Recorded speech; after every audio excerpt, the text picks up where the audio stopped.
Oke, balik lagi bareng gue Fedi Sumantri dari Coworking Project. Masih di Bincang Dadakan Hanet Keneh Pisa. Bincang Dadakan kali ini edisi spesial bersama profil-profil Akademi Teknik Arsitektur YKPN Yogyakarta Angkatan 98. Bersama dengan seorang arsitek yang akrab dipanggil dengan Bang Rizal. Mungkin bisa cerita sekarang, nanti mungkin akan menggali juga gambaran ke belakang dan sebelum-sebelumnya. Tapi dimulai dari bahwa Bang Rizal ini sekarang sedang dalam sebuah proyek apa dan tergabung dalam sebuah institusi apa, atau jangan-jangan punya institusi sendiri dalam mengaktualisasikan kearsitekannya. Halo, selamat malam semuanya. Terima kasih Kang A PW PDY itu. Sahabat gue nih waktu masih kuliah dulu di KPN. Jadi buat gue sekarang dasarnya itu ketika pulang ke Kalimantan Barat, aku pernah ingat kalau di Kalbar itu punya 11 istana raja. Dari istana ini memiliki kerajaan masing-masing. Jadi di Kalbar punya 11 kerajaan, di mana dari 11 ini yang masih eksistensi itu ada 5 kerajaan, dan 5 kerajaan ini juga masih memiliki istananya yang masih terpelihara, namun dalam kondisi yang minim fasilitas hingga agak begitu kurang dirawat ya, karena banyak faktor permasalahannya. Jadi berawal dari sini saya mulai untuk lebih fokus, konsentrasinya bagaimana cara menggali lebih banyak kearifan lokal dari masing-masing setiap kerajaan.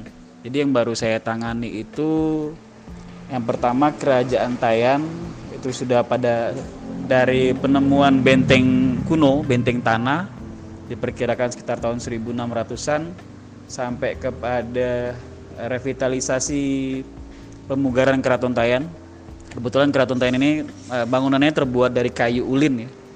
Memiliki tinggi dari tanah itu 3 meter dan memiliki panjang 40 meter kali 30 meter. Jadi bisa dibilang saat ini istana raja paling besar adalah dari Kerajaan Tayan.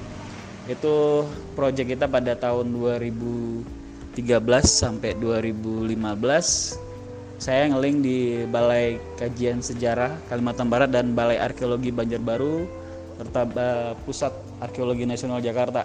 Kemudian selesai proses ini, saya mulai proyek lagi untuk rekonstruksi kota tua dari Kerajaan Mempawah yang cikal bakal dari Kerajaan Dayak yang ada di Kalimantan Barat. Kerajaan yang tidak jauh letaknya dari Laut Cina Selatan atau bagian barat Borneo. Dan kerajaan ini merupakan dari percampuran antara Dayak, Bugis, dan Melayu. Hingga pada tahap ini saya bergabung di Forum Raja-Raja Sultan Nusantara dan Asosiasi Pangeran Indonesia, kemudian menjalin kerjasama dengan beberapa universitas di Indonesia. Kita mencoba untuk membuat satu sekolah khusus untuk kebangsaan atau sekolah kebangsawanan. Nantinya ada di Bali, Sulawesi Selatan, dan di Nusa Tenggara Barat. Begitu, Fedi Sumantri, terima kasih. Menarik. Jadi kalau lihat gambarannya, proyeknya ini terkait dengan berbagai cagar budaya yang dimiliki Kalimantan Barat terutama, sehingga mungkin bisa diceritain juga pengalaman Bang Rizal. Pengalaman apa yang kemudian dari berbagai proyek yang terkait cagar budaya ini yang menyisakan jejak-jejak peradaban. Tentu pengalaman itu sangat berharga ketika Bang Rizal bisa membagikan pengalaman itu dalam bincang dadakan ini. Proyek pertama itu ketika saya pulang dari Brunei Darussalam tahun 2012. ketika itu saya masih sebagai fotografer dalam forum Raja Sultan Nusantara. Kemudian bersama dengan raja-raja yang ada di Kalbar, kita jalin kerjasama dengan Brunei. Dan setelah pulang dari Brunei, jadi saya kepikiran untuk bagaimana caranya mengangkat kembali apa yang selama ini sudah diketahui atau belum diketahui atau terlupakan oleh masyarakat lokal gitu. Nah, ketika itu 2012 itu saya langsung ke Istana Raja Tayan, ada di Tayan Kabupaten Sanggau. Kita berbicara dengan rajanya, beliau mengatakan bahwa kerajaan ini bermula dari tahun 1600-an, anak dari silsilah Prabu Brawijaya V dari Majapahit yang menikah dengan putri Raja Matan Tanjungpura, kemudian membuat suatu kerajaan di hulu sungai, namanya kerajaan Tayan tersebut. Nah, dalam membangun peradaban kerajaan yang baru ini, dikisahkan sempat terjadi perang di sungai dan perang di darat, sehingga oleh Gusti Lekar, anak Raja Matan itu pernah membuat satu benteng, atau orang pedalaman sana bilangnya itu memang benteng ya, benteng tanah katanya. Nah, saya tertarik, benteng tanah ini apa yang dimaksud dengan benteng tanah. Jadi saya bersama Raja Tayan mencoba untuk meninjau ke lokasi yang disebutkan oleh orang tua-tua di sana. Modal saya cuma hanya bawa GPS, jadi saya naik ke bukit, ketinggian kurang lebih 90 meter dari sungai. Saya mengitari semak-semak atau rumput yang kira-kira tingginya sampai dengan humus, yang namanya hutan tropis Kalimantan ya, banyak sekali. Jadi begitu hasil pembacaan GPS saya terjemahkan di ArcGIS, ternyata membentuk satu square atau benteng. Kemudian saya coba untuk mengetahui dalamnya, namun tidak, dengan keterbatasan sih. Saya menggunakan tongkat yang saya ambil dari ranting pohon, itu kira-kira panjangnya 4-5 meter, saya tusukkan ke bawah benteng dan tidak sampai. Jadi saya perkirakan kedalaman benteng itu antara 5-8 meter. Nah, saya bikin sketsa denah benteng tadi berdasarkan dari tracking GPS. Kemudian saya tulis proposal ini ke Balai Banjarbaru, Balai Arkeologi. Proposalnya diterima dan mereka datang tahun berikutnya, tahun 2014, dan kita faktakan di lapangan dan ternyata benar gitu. Dalam sketsa yang saya buat ini memang benar-benar benteng tanah, benteng yang terbuat dari tanah yang berada di atas bukit. Lalu bukit ini kita namakan Bukit Rayang gitu. Nah, dari hasil sketsa ini saya berpikir ini hanya sekedar hobi saya aja untuk mencari kota-kota yang hilang, yang pernah ada pada zamannya gitu kan. Namun tidak, sebagian diketahui, sebagian juga dianggap keramat. Jadi semakin dianggap keramat, semakin saya tertarik untuk menelusurinya gitu. Ya, tidak hanya benteng, kami juga mencoba mengeksplor lebih banyak sekitar benteng itu. Kita coba penggalian arkeologi dan kita menemukan beberapa pecahan keramik yang diperkirakan sekitar tahun 1500 sampai 1600 atau pada masa kejayaan dinasti Qin, Ming dan Xin waktu itu ya. Jadi saya juga belajar metode keramik, belajar langsung gitu dengan Profesor Sani, dengan Profesor Budi. Jadi sekitar 10 hari saya berada dalam hutan. Itu yang pertama kali saya lakukan kegiatan arkeologi gitu. Nah, ini yang pertama, proyek pertama. Kemudian proyek kedua masih dengan tulisan saya tentang peninggalan kerajaan kuno itu. Kali yang kedua ini temanya adalah penelusuran jalur sutra perdagangan Tiongkok. Itu langsung saya pimpin bareng dengan Profesor Sani juga dari Balai Arkeologi Nasional Jakarta. Pada proyek kedua ini kita justru menemukan benteng satunya lagi, ternyata berada di seberang sungai. Jadi saya bisa bilang itu pada zaman itu mungkin terjadi pencegatan kapal-kapal ya, kapal-kapal dagang atau kapal musuh yang dianggap musuh. Jadi kita bikin semua bahwa kerajaan Tayan ini bermula dari kerajaan perang Jadi sehingga memiliki benteng, kemudian hasil dari pencarian arkeologi kita itu ketemu dengan bola-bola timah, itu mungkin dari bola peluru atau peluru dari meriam gitu. Kemudian sisanya itu peluru-peluru bedil hingga pada seperti pedang-pedang kuno dan keris. Dan yang paling bikin kita senang itu kami menemukan bongkahan semacam warnanya agak coklat gelap, dan ternyata itu adalah damar atau getah pohon damar ini diperkirakan usianya mencapai 400 tahun. Jadi dalam catatan Belanda atau Pijepet mengatakan bahwa Barat Borneo itu penghasil damar, bubuk intan, berlian, dan kandungan-kandungan seperti batu bara itu sudah menjadi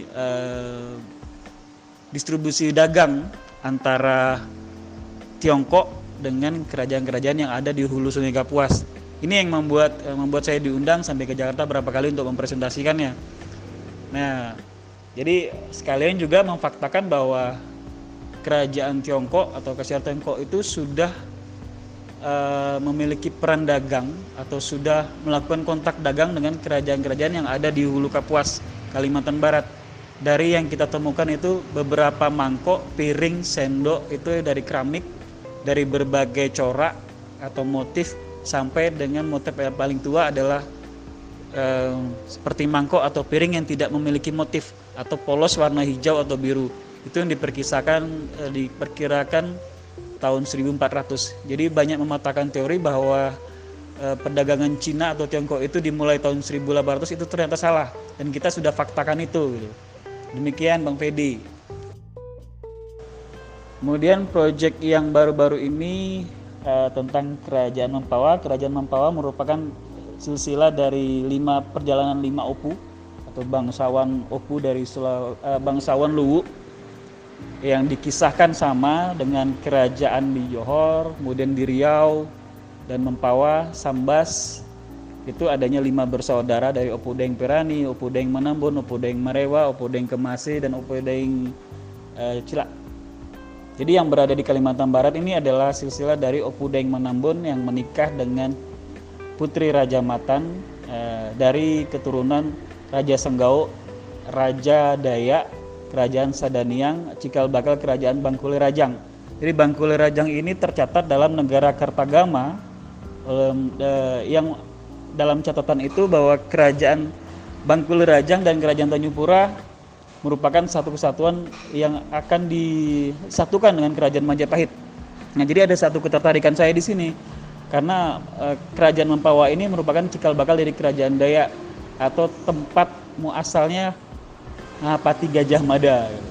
Nah, karena di Kalbar memiliki tiga patih pada zaman Majapahit itu, Pati Gumentar, Pati Pulang Pali, dan Pati Logender.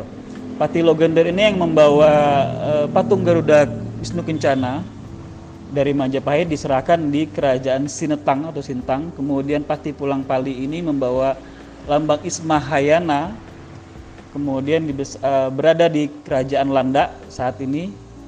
Dan Pati Gumentar itu membesarkan Kerajaan Mempawah. Nah, jadi tertarikan Kerajaan Mempawah di sini adalah kerajaan yang berada di tepi laut. Sehingga saat itu catatan dari Pijepet mengatakan bahwa Mempawah memiliki kesatuan militer yang sangat kuat karena mengamankan dari wilayah-wilayah perdagangan barat Kalimantan. Sehingga perdagangan antara Kerajaan Mempawah ini dikenal di Prancis, Portugis, Inggris, sehingga menarik pihak VOC saat itu ya, sebelum jadi Belanda, untuk menguasai pelabuhan yang ada di Barat Borneo. Sehingga saya berpikir penelitian saya yang sekarang ini masih saya lakukan adalah sisa-sisa perang dari meriam-meriam yang sudah saya kumpulkan, saya catat, kemudian dari beberapa senjata-senjata dan pusaka. Kemudian ada beberapa teknologi atau metode perang Bugis Melayu Dayak yang masih dikembangkan di Kerajaan Mempawah hingga pada saat ini. Demikian Bang Fedi. Luar biasa menarik Bang Rizal. Semoga segala proyeknya ini kemudian menjadi aset informasi, aset pengetahuan, dan tentu aset kebanggaan bagi kita semua. Nah, masuk ke profil Bang Rizal sendiri, mari kita flashback ke belakang bahwa Bang Rizal ini menjadi bagian dari alumni sebuah institusi perguruan tinggi arsitek di Yogyakarta. Lalu kemudian dari situ kemana?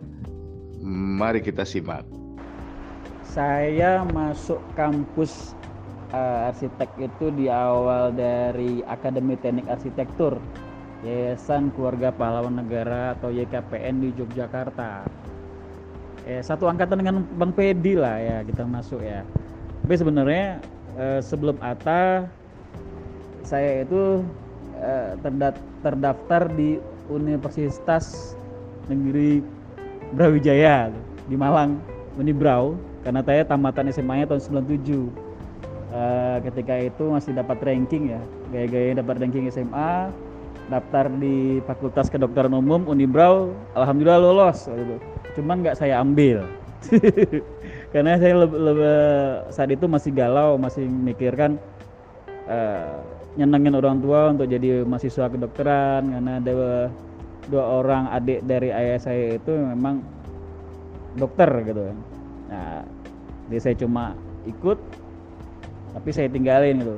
Kemudian saya nganggur, saya pindah ke Solo, saya coba ngamen di Solo, tinggal di kos-kosan Solo Jogja, ketemu sama teman SD saya di Pontianak, namanya Agung ya. Jadi si Agung ini ngasih tahu kalau dia kuliahnya di Akademi Teknik Arsitektur. Dia coba saya main ke kampus ATA gitu. Jadi sebelum mengenal kawan-kawan angkatan 98, saya kenal dulu sama kawan-kawan angkatan 96, angkatan 95, angkatan 97, waktu itu masih nongkrong di ATA. Jadi ya karena kedekatan emosional dengan kawan-kawan itu, akhirnya saya ikutan daftar dan keterima gitu.